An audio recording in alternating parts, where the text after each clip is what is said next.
the festival had been burning for 3 days. That was how long the claiming season lasted in Varek. 3 days of fire and music, and the particular kind of hunger that descended over a kingdom when the old rites demanded flesh-meat fate. Lanterns filled with amber oil swayed from every arch in the capital. The streets smelled of spiced wine and scorched cedar, and something underneath both of those things. Something older and wordless. The scent of want made visible in smoke. King Aldrich Voss stood on the high balcony of Varek's central keep and watched his kingdom burn in the way it was supposed to burn. Joyfully, hungrily, with the particular abandon of people who believed the universe had arranged them toward each other.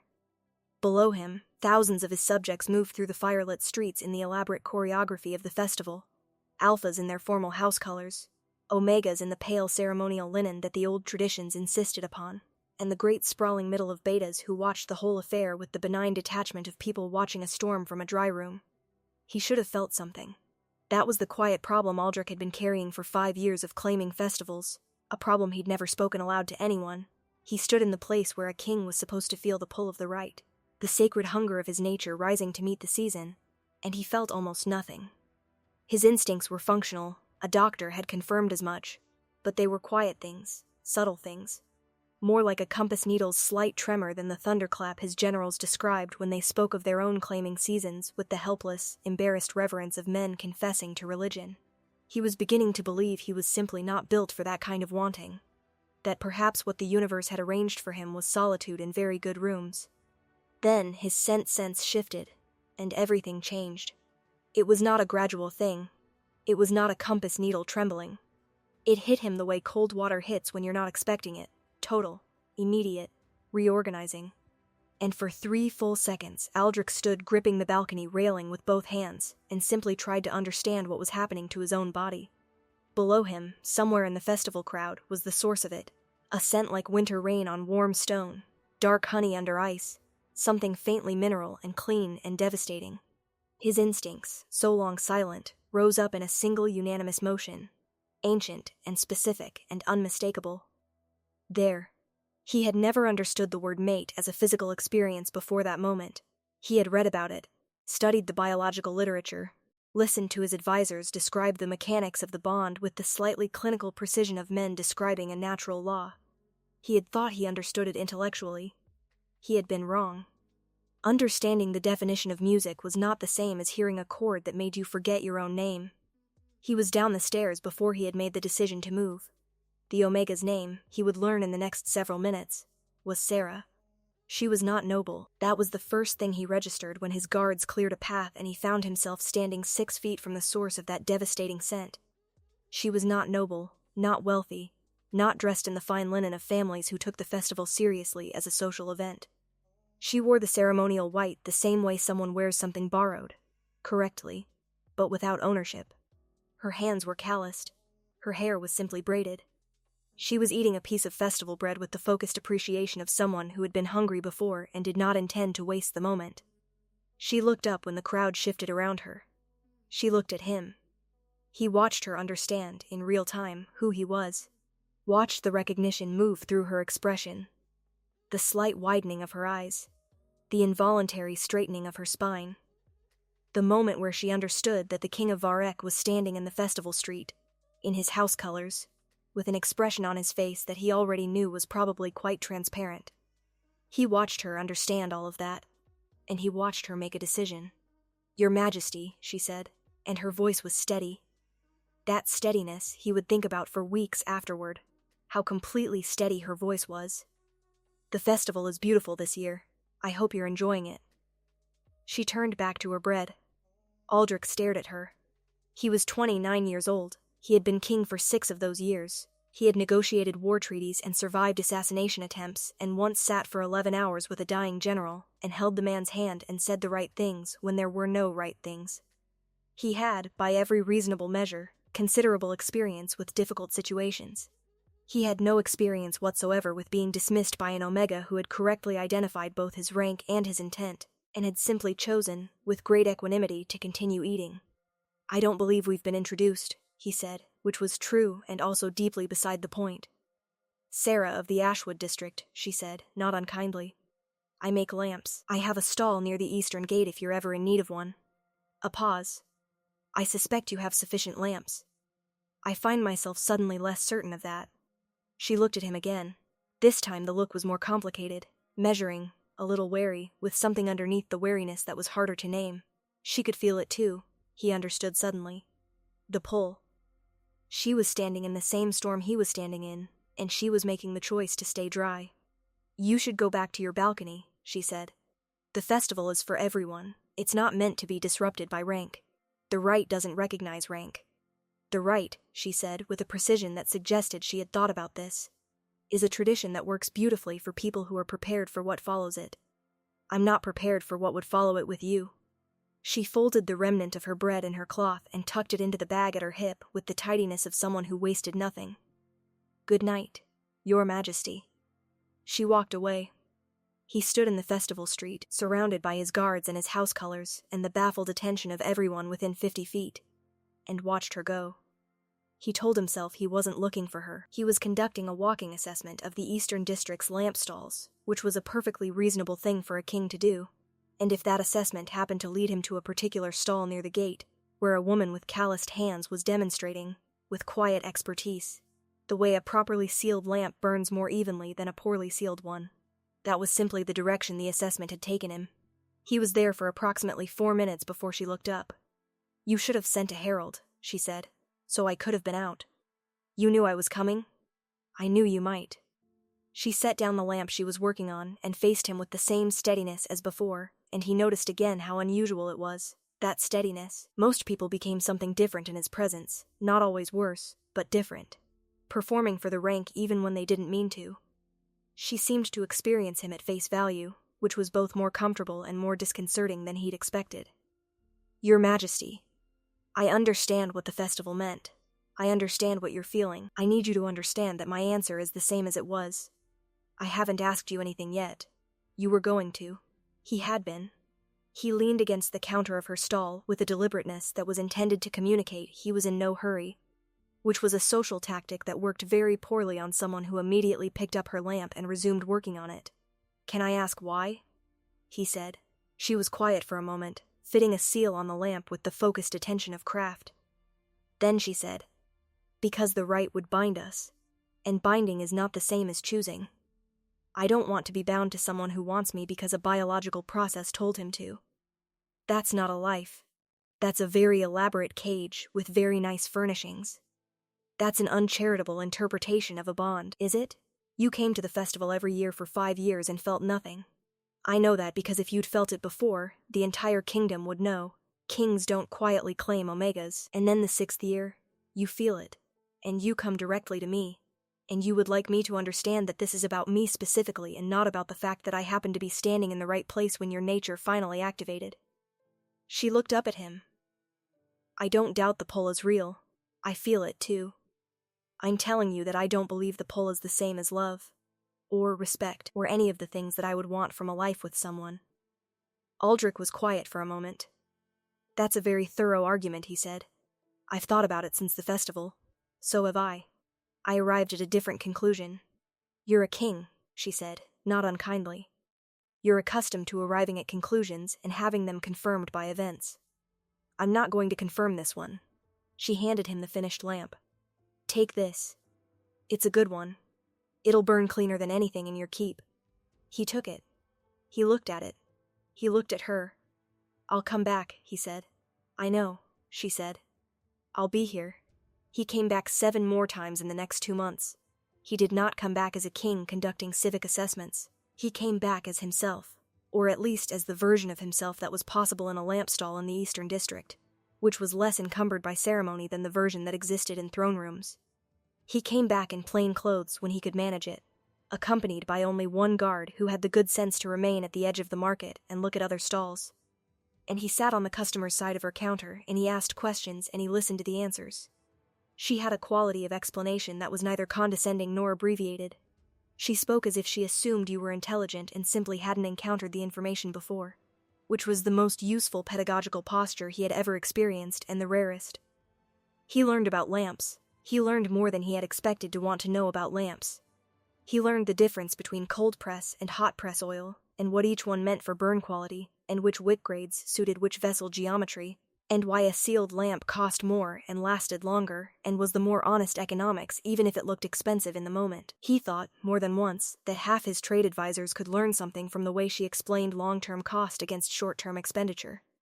He came back, and he talked to her, and she talked back, with the same disarming directness she applied to everything, and gradually he began to understand that she was right about several things he had not wanted to admit. The pull was real, he had not invented it. But she was also right that the pull was not love, or not yet, it was the raw material of something.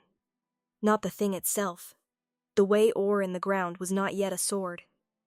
The festival rite said, "Here is someone whose nature matches yours."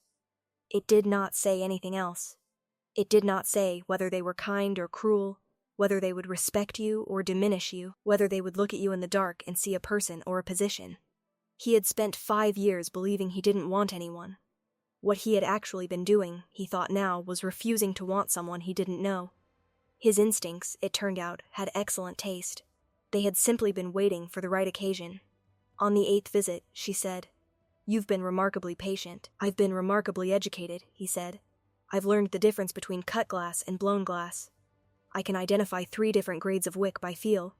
I know more about lamp oil than my court physician knows about medicine." The corner of her mouth moved. "You've been paying attention," she said. "I've been interested." She was quiet for a moment, doing the particular mental accounting he had learned to recognize in her, the way she weighed things before speaking, not for performance but for honesty. "What do you want?" she said finally. "Not what the right says you want. What do you actually want, if you had to say it plainly?" He thought about it. He gave it the respect of actual thought, rather than the quick, polished answer his years of court life had trained him to produce. "I want someone to talk to who says true things," he said. "I want someone whose judgment I trust. I want to know someone well enough that I can tell the difference between what they mean and what they say when the two are different. And I want them to have that knowledge of me." He paused. "I find I also want you to keep making lamps, because you're clearly very good at it and I think that matters." She looked at him for a long moment. "That's a better answer than I expected," she said. "I had time to prepare it." "You had 2 months. I'm a slow thinker." The corner of her mouth moved again, further this time. He had been collecting those small movements the way you collect evidence of something you're not yet certain of. "I'm not going to be queen," she said. "I don't want it. I don't think it would suit me, and I think it would make me into someone I don't want to be. Whatever this is, whatever you're asking for, it can't be that." "I'm not asking you to be anything," he said. "I'm asking you to let me know you. The rest of it we can argue about later. We'll definitely argue about it. I'm counting on it." She looked at him for another long moment. Then she said, "Come back tomorrow. But not during market hours. Come after the 3rd bell when the stall is closed, and I can talk without customers assuming the king is commissioning a lamp." He felt something loosen in his chest that had been wound tight for 2 months. "After the 3rd bell," he said. It was his Lord Chancellor who first used the word unsuitable. Aldrich had been expecting it. He had been, in fact, cataloguing the vocabulary of objection since the 4th week, when his spymaster had quietly informed him that rumors were circulating in the noble quarters about the king's visits to the Eastern District. He had let the rumors circulate. He had not invited comment. The comment came anyway, at the end of a long council session, after the room had mostly cleared, just the Chancellor and 2 senior advisors remaining, with the particular carefully arranged expressions of men who have rehearsed a conversation. "Your Majesty," Chancellor Drev said, "the court has noted the direction of your attention these past months." "I assumed it would," Aldrich said. "There is concern. The claiming season created an instinctive bond, which we all understand. But instinct and wisdom are different instruments, and what is appropriate for a common Alfa might not serve a king. The woman is a skilled craftsperson who employs 6 people and pays her taxes without dispute and has a clearer understanding of practical governance than half the people in this room. She is not noble. No, she's considerably more useful." The Chancellor's carefully arranged expression shifted. "Sire, there are noble Omega houses whose alliances would strengthen the kingdom's position considerably. The Vielle family alone commands 3 trading ports. To set that aside for—" "I'm not setting anything aside," Aldrich said, with the particular flat quietness that his court had learned to recognize as the register he used when he was genuinely rather than performatively displeased. "I am having a conversation with someone I respect. I haven't announced anything. I haven't promised anything. What I have done is listen to an intelligent person say true things, which is an experience I find depressingly rare in this building. He stood up. If the court is concerned about alliances, tell the Vielle family I'll negotiate on the ports directly. Trade agreements don't require anyone to be owned. He left. He was halfway to the Eastern District, still in house colors, which he would realize later was probably inadvisable when the Chancellor's words found the tender place underneath his ribs and stuck there. Not because they were right, but because they named, precisely, the thing Sarah had been afraid of, that what he felt for her would be used as a mechanism to move her from her life into something she hadn't chosen. He had promised her he wasn't asking her to be anything. He needed to make sure that was still true. He arrived after the third bell, as was now the arrangement, and she read his expression before he'd said a word. "The court," she said. "The court," he confirmed. She put down her work. She had the quality, he'd observed, of giving her full attention to whoever she was speaking with, which felt in contrast to the festival crowd's constant awareness of being watched by someone more important. She watched him the way she watched her lamps, looking for where the light was uneven, where the seal might not hold. "Tell me what they said." He told her. All of it, including the Vielle family and the trading ports and the word unsuitable, which sat between them in the quiet stall and waited to be looked at directly. "They're not entirely wrong," she said. He looked at her. "About the practical considerations," she clarified. "Noble alliances do matter. Trade agreements structured around marriage aren't entirely irrational. They're just also quite cold-blooded, and they require treating the omega in question as a variable rather than a person." She was quiet for a moment. "What I want to know is whether you told them that you were going to stop." "No, what did you tell them?" "That trade agreements don't require anyone to be owned." A silence. Then, that was a good answer. "I had practice." She looked at him with the expression he had learned to value most, the one she wore when she was actually deciding something rather than performing consideration. "Here is my concern," she said. "Not the court. The court is an obstacle, and obstacles can be managed or ignored or negotiated with, depending on their nature. My concern is simpler. I have a life I built. I chose every part of it. Every morning when I open this stall, I am here because I decided to be here, and that decision belongs to me." She met his eyes. "Whatever happens between us, whatever we are to each other, I need that to remain true. The moment I am somewhere or doing something because a bond or a rank or a court's expectations has arranged me there, I've lost something I won't be able to get back." "I know," he said. "I need you to know it more than intellectually. I know it because you taught it to me," he said. "In this stall, over 8 weeks, by telling me true things about the difference between being bound and being chosen. I came here as someone who would have asked you to step into a cage and called it love, and I sat here and listened until I understood why that was wrong." He paused. "I don't want a version of you that has been rearranged to fit a throne room. That's not what I came for. That's not what I come back for." She was looking at him with an expression he hadn't seen before. Not the measuring look, not the steadiness, not the private half-smile. Something quieter and more careful than those. "What do you come back for?" she said. "You," he said simply. "The version of you that exists here, in this stall, with lamp oil on your hands and no patience for people who aren't saying what they mean. The version that looked at a king and told him he should go back to his balcony. I would like to know that person better. I would like—" He stopped, considered the sentence, decided it was true. "I would like to be someone she is glad to know. That's what I come back for." The quiet stall held that for a moment. "You're getting better at this," she said. 2 months of education. You were a very poor student at first."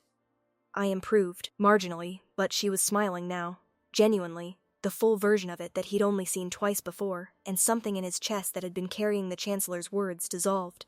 What they built over the following year was not a story that anyone in the capital recognized as romantic, because it lacked the necessary components: no grand public claiming, no ceremony where an omega was presented to the court, no official announcement of bond.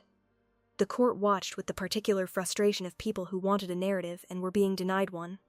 Certain advisors made pointed references to precedent. Certain noble families sent letters that were ostensibly about unrelated matters, and were, in the way of all letters that are ostensibly about unrelated matters, entirely about the related matter. Aldrich read them all and responded to the ones that deserved responses and set aside the ones that were actually just expressions of anxiety dressed in official language. What there was, instead, was a series of evenings after the third bell where two people talked, which is not a story, but is perhaps more essential to an actual life than a story. They argued about governance and trade and the nature of obligation. She asked him questions his advisors never asked, practical, structural questions. Questions that started with, but what does that actually mean for the person at the bottom of that decision? And he found himself thinking differently about problems he had considered solved. He brought her concerns from the council sessions, not the ones he could share publicly, but the ones that required someone with good judgment and no stake in the outcome to look at plainly. She told him things too, about the cost of materials and the way the guild system squeezed small makers, about what it meant to grow up with a secondary nature that the culture read as either precious or precarious, never simply as a person. About her mother, who had been claimed in a festival and had made a reasonable life but had never entirely stopped looking like someone who had arrived somewhere they hadn't chosen. He listened. He was, he discovered, a better listener than he'd known he was. He had simply never been in a situation before that rewarded honesty over performance. In the spring of that year, the Vielle family's eldest son was matched with a noble house in the eastern provinces, and the trading port alliance was negotiated separately, directly, cleanly, without anyone's secondary nature as collateral. Aldrich had handled this himself, which had surprised the court, and it had been, objectively, a better deal than the one that required a body as currency. He told Sarah about it, and she looked at him for a long moment and said, "You're learning. I had a good teacher. I'm a lamp maker." That's a considerable understatement. She was quiet for a moment, doing the accounting that meant she was about to say something true, and had decided to say it. "I've been thinking about something," she said. "I assumed. You get a specific expression. I do not. You do. Your left hand goes still when you're about to say something you've considered carefully." She looked at her left hand, and then back at him with the expression that meant she was annoyed about being known. "I've been thinking," she said, with deliberate composure, "about what it would mean to choose something, as opposed to being arranged into it. Whether choosing involves the same risk as being arranged, whether you can still lose the thing that belongs to you if you chose it yourself, or whether the choice is the thing that protects it." He was very still. "I think it protects it," he said carefully. "I think the choosing is the difference between living in a place and living in your own life. That's what I thought too." She met his eyes. "I'm not going to be queen. I know. I'm not going to stop working. I would be sorry if you did, and I will continue to tell you when you're wrong, which will be often. I depend on it. And if the court doesn't like it, the court will adapt," he said with the flatness that his court had learned to read correctly.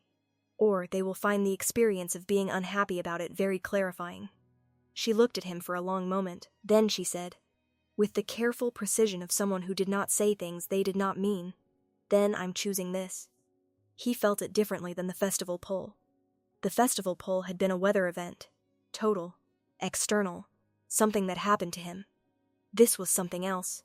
This was the thing you arrived at after the weather, when you looked at what remained and decided it was what you wanted. "So am I," he said. The official announcement, when it came, was characteristically unornamented. The King of Varek had formed a bond partnership with a citizen of the Ashwood district. There would be no claiming ceremony because both parties found the ceremony's framing, the presentation of an omega to court, the performance of acquisition, philosophically incompatible with their understanding of the bond. There would instead be a small private recognition of the partnership and a civic register of the match. Sira would retain her trade, her stall, and her home. She would have access to the king's household but not a formal court title. She would attend state functions if and when she chose to attend them, which the announcement made plain was not a common expectation. The court was, predictably, beside itself. Lord Chancellor Drev requested 3 audiences in 2 days. Aldrich granted all 3, heard the objections with complete attention, and declined all of them in terms that were so precise and so final that Drev emerged from the 3rd meeting looking considerably quieter than he had entered it. The noble houses registered formal disappointment. Aldrich read every letter and responded to each one personally, which was unusual, with a letter that acknowledged the concerns, addressed the specific ones that were legitimate, and was extremely clear about the ones that were not. There were editorials in the capital's printed sheets. Most of them were interested. Several were critical. One, written by a minor noble who preferred anonymity, used the phrase unsuitably matched, which Aldrich saw and set aside without visible reaction, and filed in the category of things that told you more about the person who said them than about their subject. Sarah read the editorial at her stall and said, This person has very good handwriting. You can tell that from a printed sheet? I'm guessing. It seems like the kind of penmanship that takes itself seriously. She turned the sheet over and used the back as wrapping paper for a lamp she was boxing for delivery. He watched her do this with considerable feeling. "You're not concerned," he said. "About the editorial? I've been unsuitable my whole life. It's a very comfortable category. I meant generally. About all of it." She considered. "I'm concerned about the practical questions, how to maintain what belongs to me while having access to things I've never navigated before. How to speak plainly to people who aren't accustomed to it without burning every bridge. How to make sure that 10 years from now I'm still the person I was when I made this choice and not someone who got quietly rearranged without noticing." She set down her work. "Those are things worth worrying about. The court's feelings about my origins are not. I'll help with the practical ones. I know. That's part of why I chose this." He stayed until the last lamp was boxed, which was late, and helped her carry the delivery to the waiting cart, which was a thing that a king did not typically do and that the driver of the cart could not entirely process. Aldrich handed up the last box and thought about the difference between the balcony view of a burning festival and this, a lamp stall after closing, a cart waiting in the cold. A woman who had looked at his power and his name and his instinctive wanting and had said, clearly, "No, and here is why. And come back when you understand." He had come back. He had understood. That, he thought, was the most important thing he had learned in the last year. More important than any treaty negotiation or council strategy, that the most vital things were rarely arranged. They were earned, incrementally, through honesty and attention and the willingness to hear no not as an obstacle, but as information. He thought about the claiming festival's premise, the ancient confidence that the universe arranged people toward each other, that the pull of instinct was a kind of answer. He believed some of that still. The pull had been real. The meeting had been real. But the festival's premise omitted the hardest and most necessary part, what you did after the meeting, in the long ordinary light of days that weren't ceremony. How you sat with someone across a counter and let yourself be told you were wrong, and came back the next week and were told something true, and came back again. That accumulation was the thing the right couldn't give you. That was the thing you built yourself, with the specific person in front of you, or you didn't build it at all. She had told him no, and in doing so, she had told him more about himself and about the nature of wanting than 5 years of ruling a kingdom had managed to. A year and 3 months after the announcement, Aldrich arrived at the stall before the third bell for the first time. He had a reason, which was a letter from a northern guild that had implications for lamp oil trade routes, and wanted Sarah's read on it before he responded. But he had also simply come early, because he could.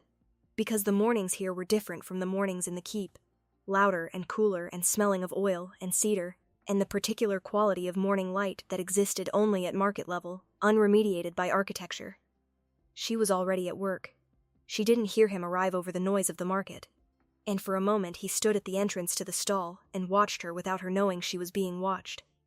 She was checking a new batch of seals with the focused attention of someone to whom quality was not a performance but a commitment, setting aside 2 that didn't pass, making a small note in her ledger, moving on. Her braid had come slightly loose on one side. She was frowning, not unhappily, just concentrating. He thought about the balcony. He thought about the festival burning below him, and the moment the scent hit, and the 5 seconds of trying to understand what was happening to his own body. He had thought, in that moment, that the universe had arranged him toward something. He had been partly right and partly wrong. The universe had arranged a meeting. What they had done afterward, the arguments, the education, the 8 visits and the 7 more, and the year of evenings after the third bell, that had been something else. That had been a choice made in increments, renewed every time they were honest with each other. She looked up and saw him. "You're early," she said. "I have a letter." "From?" He held it up. She looked at it from across the stall, identified the seal, and said, "The Northern Guilds again. What do they want now? Your read on it." She considered this, the particular accounting he had learned to recognize, weighing what she actually thought against what he was likely hoping to hear. As she always did, she went with what she actually thought.